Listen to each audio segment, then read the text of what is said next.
नमस्कार मित्रांनो, मी गणेश मानकर इग्नाइट अकॅडमीच्या प्लॅटफॉर्मवर तुम्हा सर्वांचे स्वागत करतो। नोंदणी आणि मुद्रांक विभाग याच्या परीक्षा आता सुरू झालेल्या आहेत। 1 जुलै पासून परीक्षा सुरू झालेली आहे। याच्यामध्ये कोणते प्रश्न विचारले जात आहेत, पॅटर्न कसा आहे याच्याविषयीची माहिती देणारा व्हिडिओ आपल्या चॅनलवर ऑलरेडी आहे, तर तो तुम्ही बघू शकता। तसेच आता याची एक नवीन माहिती आरटीआयच्या माध्यमातून कळालेली आहे, ती म्हणजे या परीक्षेसाठी एकूण किती अर्ज आलेले आहेत, तसेच कॅटेगरी वाईज किती अर्ज आलेले आहेत आणि तुमची स्पर्धा ही खऱ्या अर्थाने किती उमेदवारांसोबत असणार आहे याच्याविषयी माहिती तुम्हाला आजच्या या व्हिडिओच्या माध्यमातून जाणून घेण्यास मिळेल। म्हणून तुम्ही हा व्हिडिओ शेवटपर्यंत पूर्ण बघा। आणि सध्या जी एक्झाम चालू आहे ना, तर त्याच्या मुलं जे आहेत ना, तर मुलांना जो सेक्शनल टायमिंग आहे आणि 5 पर्याय आहेत याच्यामध्ये सगळ्यात जास्त अडचण येत आहे।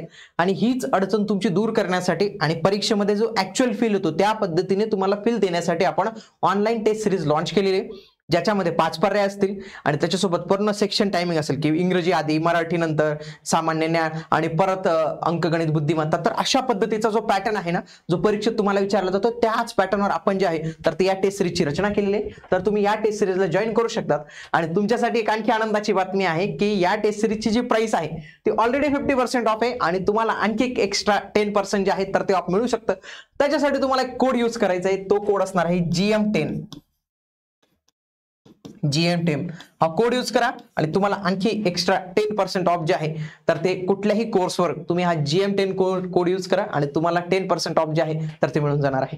चला तर आपण पाहूया की काय माहिती जी आहे तर ती समोर येते आपल्या।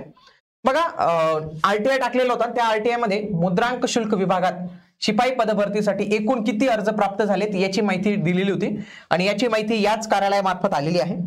मग हा असा पद्धतीचा संपूर्ण टेबल जो आहे तर तो आलेला आहे, परंतु हा टेबल तर सगळ्यांनीच घेतला असेल हो, म्हणजे याला काय महत्व नाही आपल्यासाठी हे जाणवणं। आपल्याला महत्वाचं काय, हा टेबल महत्वाचा आपल्याला पुढचा म्हणजे काय, नंबर ऑफ ऍप्लिकंट्स किती आहेत हे तर तुम्हाला सगळ्यांनी सांगितलं। पुन्हा नंबर ऑफ पोस्ट तुम्हाला त्याच्या पुढे लिहावं लागतील आणि पर कॉम्पिटिशन पर पोस्ट ही तुमची किती असणार आहे, म्हणजे एका पदासाठी किती असणार आहे आणि कोणत्या कॅटेगरीला सगळ्यात जास्त स्पर्धा असणार आहे त्यात आपण समजून घेऊया। सगळ्यात आधी आपण टोटल पाहिलं बरं का, टोटल किती फॉर्म आलेले आहेत, 1,19,540 आणि 284 पदांसाठी बरं का।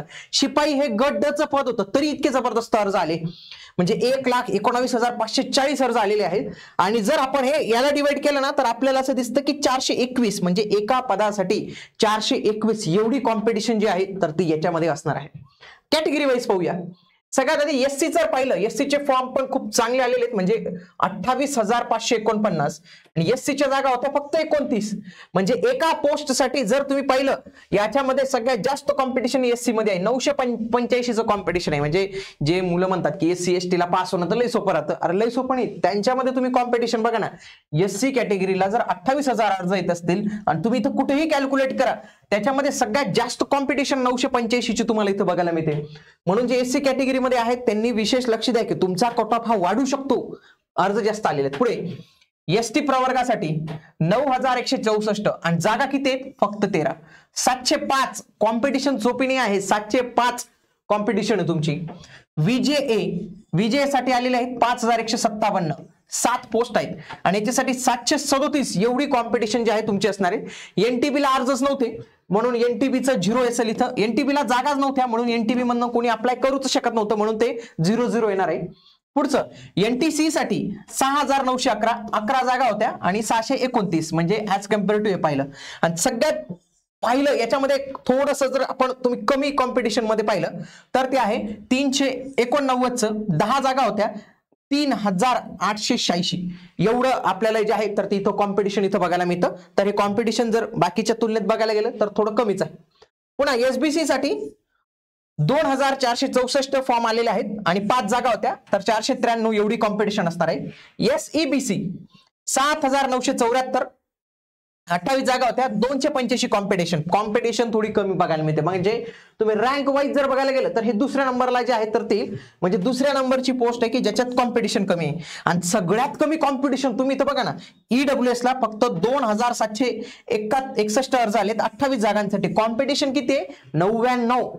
मग असं नाही समजायचं की ईडब्ल्यूएस वाल्याने अभ्यासच नाही करायचा, तर असंही नका समजू तुम्ही, कारण की ओपनचा पण एक फॅक्टर असतो इथं आणि तिथं प्रवर्ग असतो, परत ते पदवीधर अंशकालीन, भूकंपग्रस्त, प्रकल्पग्रस्त, महिला असतं, तर या सगळ्या गोष्टी कॉम्पिट असतात बरं का. म्हणजे हा एक अंदाजित आकडा असतो. इथून काय तुम्ही जास्त हायपर येऊन जायचं आणि जास्त कमी आहे कॉम्पिटिशन म्हणून अभ्यास नाही करायचा असं नका करू. आणि ओबीसी मध्ये तुम्ही जर पाहिलं सगळ्यात जास्त अर्ज ओबीसी मध्ये आलेले आहेत. किती आलेले आहेत बघा, 31,547 अर्ज आलेत फक्त 62 जागांसाठी आणि 510 एवढी कॉम्पिटिशन जी आहे तर ती यांची असणार आहे. इथं जर पाहिलं तर सगळ्यात जास्त कॉम्पिटिशन म्हणजे जास्त स्पर्धा इथं पाहिलं मी ते. आणि जर मी इथं ईडब्ल्यूएसचं पाहायला गेलं तर सर्वात कमी स्पर्धा.